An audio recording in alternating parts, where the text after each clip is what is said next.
Bir Ekim sabahıydı, uykusuzluğumu gözlerimde delik deşik ettiğim, yüreğimin tüm coğrafyasına dikiş tutmaz bir yara bıraktım. Kapanmaya yeltendikçe pervazlanıyor yokluğundaki ince yorgunluklarım. Soğuk ellerinden bir can aradım, sağına devrilmiş yüreğin kanadıkça.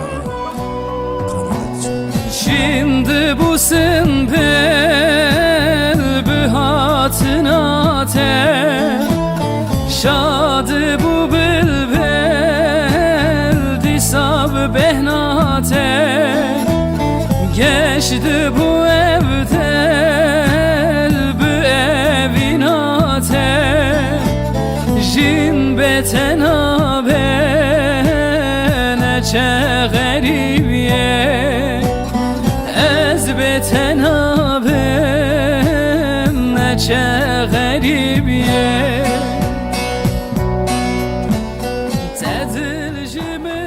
Gece yarıları pencerelerde seni beklerken, evimizin demir kapısını çeviren o anahtar sesiydi beni ayakta tutan. Her an seni kaybetme korkusunda göğüs kafesindeki her bir nefes alış bir cennet hazırlığı kadar büyük yüreğimde. Can bıxare ber, tedil jimin ber, malam veran ke, tedil jimin ber, derdimin peyda ke. Tahta arabalı çocukluğumda sıraya dizilmiş binlerce ıslak şiir. Yokluğunu aramakta uykusuz kalmış uykularım. Ve en çok ne acıtıyor beni biliyor musun? Uzun zamandır memleketime yağmur yağmıyor. Gök yarılsa, dereler taşsa, bardak boşalırcasına bir yağsa, avaz avaz gözyaşlarına boğulup gözlerimi çığlık çığlığa ağlayacağım.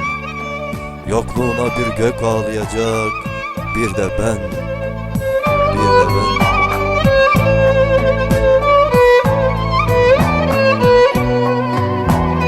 Sıçuy hestemen hevre şerdikim, destulun kemen behevdunakım, behesret aden geteme carek bebengi, tuna biniyle zalim heketim çehali, tuna biniyle hain heketim çehali. Tedil jimin ber, can bıxare ber, tedil jimin ber, malam veran kır, tedil jimin ber, derdimin peyda kır, tedil jimin ber, can bıxare ber, tedil jimin ber.